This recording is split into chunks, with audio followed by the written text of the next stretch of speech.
Ladies and gentlemen, boys and girls, good afternoon. My name is Volans, and today we'll be taking a look at one of my favorite game modes, Man vs. Machine, and a basic introduction to the game mode. This introduction kicks off a new series I will be working on that breaks down every aspect of Man vs. Machine, including classes, maps, mechanics, etc. In this video, we will be discussing the basics of Man vs. Machine, including a brief summary of the gameplay mechanics, the classes, and the roles that they fulfill. I will not be going into great detail concerning any of these things. That will be covered in future videos. However, I do hope that this video helps you guys out, and without further ado, ladies and gentlemen, let's begin. Let's first start with a quick overview of the game mode. Man vs. Machine is a co-op game mode released in the Man vs. Machine update back in 2012. In this game mode, a team of up to 6 players attempts to prevent waves of bots from delivering a bomb to the drop-off point located near the back of each map. Each match, or mission as they're called, consists of 6 waves. Each wave gets gradually more difficult as the mission goes on. To account for this increase in difficulty, you are allowed to purchase upgrades for your weapons and character abilities using currency obtained by killing the bots called credits. During and before each wave, you may visit an upgrade station to spend your credits on upgrades, like weapon damage and player health regeneration. When everybody is ready to start a new wave, pressing F4 will ready the player, stating that you are ready to begin the wave whenever the rest of your team is ready. After 2.5 minutes, or once all 6 players are ready, the wave will begin. Bots will begin dropping down into the battlefield, where they can be targeted and taken out. Once every bot has been defeated, the wave is over and the preparation process begins. Next, let's cover mechanics. Within each wave, there are 3 types of bots: regular bots, special bots, and tanks. Regular bots are exactly what it sounds like, regular bots. Regular bots can be of any class and can use any specific weapon from that class's arsenal. For example, there may be 3 types of snipers: regular snipers, Sydney snipers, and Bowman snipers. There's nothing special about each one except the weapons that they are holding. Then, there's the special classes, usually robots that deal guaranteed crits, or giant robots, or both. These guys are pretty much the focal point of every mission. Then there's the tanks. Like any tank, they're big and they take a hell of a beating. That's to say the least. DPS classes, or damage per second classes, like the Heavy, Pyro, and Engineer Sentry, often focus on these guys, as they carry a bomb of their own. Moving on, now that we're done with the basic gameplay mechanics, let's give a brief summary of what each class does in Man vs. Machine, and the roles that each one fulfills. I'm a simple man, so let's go in order. Let's start with Scout. Scout is probably one of the most complicated classes in the game, as he has a tremendous amount of jobs: marking, picking up cash, and dousing. What do these mean? Well, let's start with marking. Marking is when the Scout uses either a Fan of War or an upgraded Sandman to mark enemies for death. When an enemy is marked for death, the enemy will take mini crits for an extended period of time, allowing the rest of your teammates to deal out extreme amounts of damage. Marking an enemy on death is a great way of taking out those annoying giant robots that like to cause your team problems. The Scout's other job is to pick up cash. Sounds simple, right? Well, it's really not. If the Scout attempts to pick up cash, he's often in the line of fire, opening him up for a barrage of gunfire. Oftentimes, without proper protection, the Scout will die. Luckily, Valve loves us. A little. Not much. When a Scout picks up cash, he gains a certain amount of health in the form of an overheal of sorts. The more cash he collects, the higher his overheal. This allows for Scouts a good amount of health to collect the cash, mark enemies, and douse enemies. Speaking of dousing, what is dousing? A Scout can apply a slow debuff to enemies that are causing the team problems, especially the giant Scouts. Don't even get me started on these guys. By dousing an enemy in Mad Milk, enemies are slowed down, allowing your teammates time to take out those pesky enemies. You can also extinguish burning teammates if you don't have a Pyro, or Sniper with Jarate, or you do have a Pyro, but he's a WM1. The Scout is pretty much a necessity for every Man vs. Machine team. Without one, you lose credits like the Goldmans lose court cases. Next is the Soldier. Not near as necessary as some of the other classes, but still a nice asset to the team. A Soldier is a class I like to call the DPS filler. DPS fillers are classes that, once all of the essentially mandatory classes are taken, help to deal damage. The Soldier has no job other than to take enemies out. Simple as that. One thing that is nice about the Soldier is the use of his secondary items: the buff banner, the conjurer, and the battalion's backup. All 3 of these offer great buffs to your team to help support the fight against the bots. The buff banner supplies a nice mini crit buff to everyone near you, allowing for quick work of harder waves. The the Conjurer, though less useful than the buff banner, offers a decent heal when the hard ways get tough. And finally, the battalion's backup supplies resistance to all crits and any other damage, like the Conjurer, but slightly better. These only really work when the soldier is in the front lines fighting with the rest of the crew. Nonetheless, the soldier is a very nice class when it comes to man versus machine. Next comes the Pyro, and yes, I'm gonna say this many times throughout my time here on YouTube. The Pyro needs to utilize his air blast in order to be considered effective. Good God, man, let's take a minute to talk about maps that offer holes. Yes, literal holes. Pyros, heavies, or basically anybody that offers some kind of knockback can push back bomb carriers, or just robots in general, into holes. When a robot is pushed into a hole, they die instantly. And when a bomb carrier is pushed into the hole, the bomb is reset to the start of the map. A Pyro has a couple of jobs, none more important than the bomb reset, which we have already covered. Now let's cover the other job of the Pyro, Spam Eliminator. Pyro can easily stop any and all spam waves if you're having troubles with them. This is when WM1 Pyro actually pays off. Just spam the flamethrower every which way and you can knock out every single wave that consists of spamming scouts like crazy.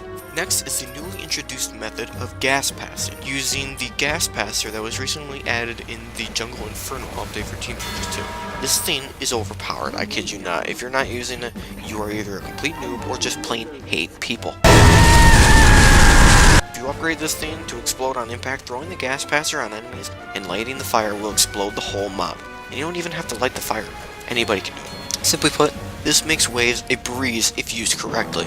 Next is the underutilized Demo Man. I have never been a fan of Demo, one of my least favorite classes in fact, but that doesn't excuse the usefulness of this drunkard. He makes waves with medics a breeze. How? He has two jobs, preemptive crit stickies and pill spam. Simply put, with waves where Uber medics are causing the team hell, get a Demo and crits medic or crits canteen if you don't have a medic, and your problems will be solved. Place some stickies with the basic sticky jumper, or in waves where enemies will be coming from more than one direction, disguise resistance, and have your medic pop their crit super, or you pop your crit canteen, and lay them suckers down, scattered around the area where the medics will be dropping down. Wait until they're on top, then bam, dead medics. The other thing the demos can do when they're not ruining every medic bot's life is pill spamming. No, not sticky spamming, that's something totally different.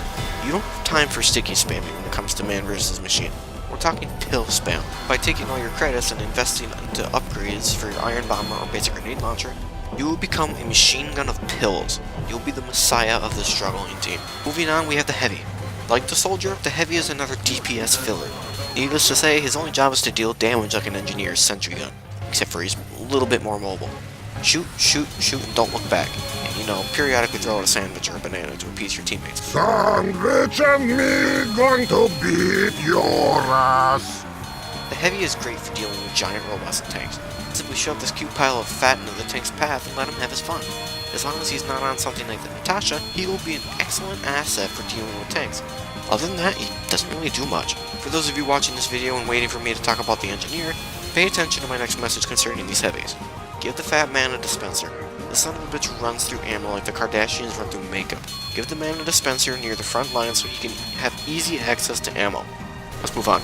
Next we have the meta of all metas, the engineer. This dude is your lifeline. Having problems with a wave? Throw in an engineer. That damn giant scout keep getting through? Engineer that bitch. Snipers? Sorry. No, snipers are really the engineer's only weak point. Sentry busters are more laughable than scouts trying to deal damage, and everything else is entirely decimated by the engineered sentry gun. God knows we had to have snipers though. Yes, spies are a pain in the keister too, but if you're not spy checking your back every time that announcer says, "Alert! Spies coming!" then you're probably playing the class wrong.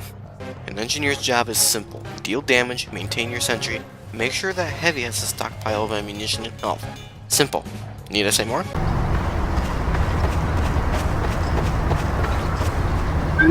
Nope. Ah yes, the medic. This bad boy needs a video of his own. In due time, my old German friend, in due time. Oh god, where do I even start? Well, for those of you who play medic often, maybe even as his main, you probably already know there's 4 other classes for you to heal other than your Hoovy pocket.